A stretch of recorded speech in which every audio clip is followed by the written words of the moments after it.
You sat in more product reviews with Steve Ballmer, with Bill Gates, than so many other people, pretty much anyone. So when you think back over those like countless product reviews, what are some of your biggest takeaways, Hadi, and how did it shape your mentality and thinking? That's a great question. I should first say, Steve Ballmer does not get anywhere near enough credit for having built Microsoft into the powerhouse that it is right now. I think there's... Why do you say that? Because you're right. I'm like Gates and Satya, and I don't. Yeah, the Steve years were not great for Microsoft's stock price. They were fantastic for Microsoft's earnings and earnings growth. And those earnings, it took some time for the stock price to match the earnings. And I think Satya as a CEO has really turned that part around. But earnings ultimately is what a company is about, and Microsoft had phenomenal earnings growth during the Ballmer days. And getting back to your question of what is a review with either Ballmer or Gates, the thing that was similar with both of them is both of these folks as executives, and Steve wasn't a founder, but he acted like a founder. They were so smart and sharp and into the details. And you knew going into a review with either with Steve or with Bill that there's a huge risk that they know your stuff better than you know it yourself.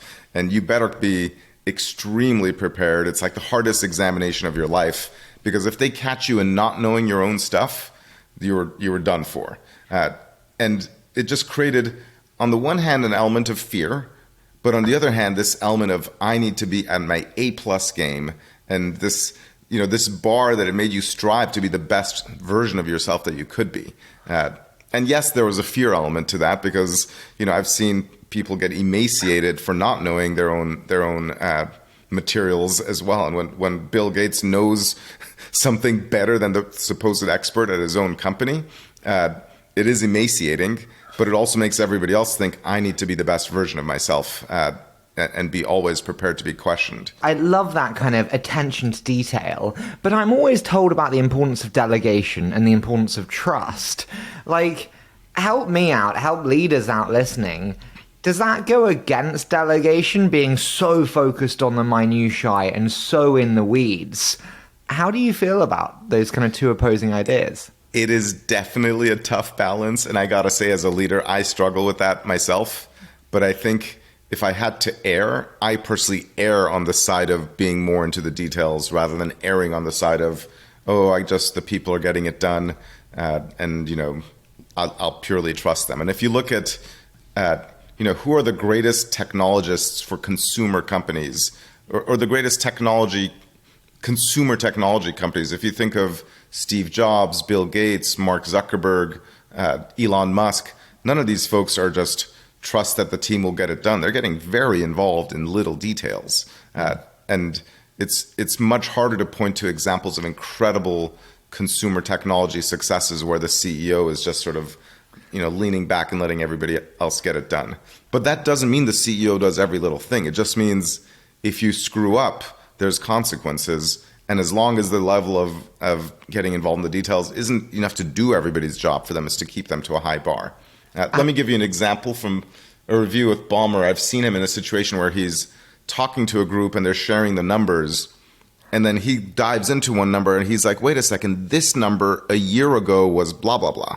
And you're just wondering, how does he remember this number from one little product from 1 year ago? He's like, last year when we did this review, it was such and such, what changed? And then everybody starts looking around. They're like, I don't remember the previous number. I don't know what changed. And it creates this sense of, on the one hand, fear, but on the other hand, why aren't you on top of your numbers? Why am I the one who remembers what your business was like a year ago? And it forces people to think, I need to run my business the way a founder would do it. Can I ask, when you compare Ballmer and Gates' leadership, how did they differ as leadership styles? Well, Bill was far more into the technology and the products. Steve was far more into the numbers and the sales. Steve is also just a motivator. He's an incredible cheerleader. He gets people so excited. He is incredibly charismatic. And people make fun of things like him dancing on stage, yelling and screaming, developers, developers, developers. But when you're in the moment with Steve Ballmer, he is so on. He is so animated. He is so excited. It is for me at least, it's not something to laugh at. It is. It just fills you up with motivation and inspiration. His energy is infectious. No, listen, I totally agree.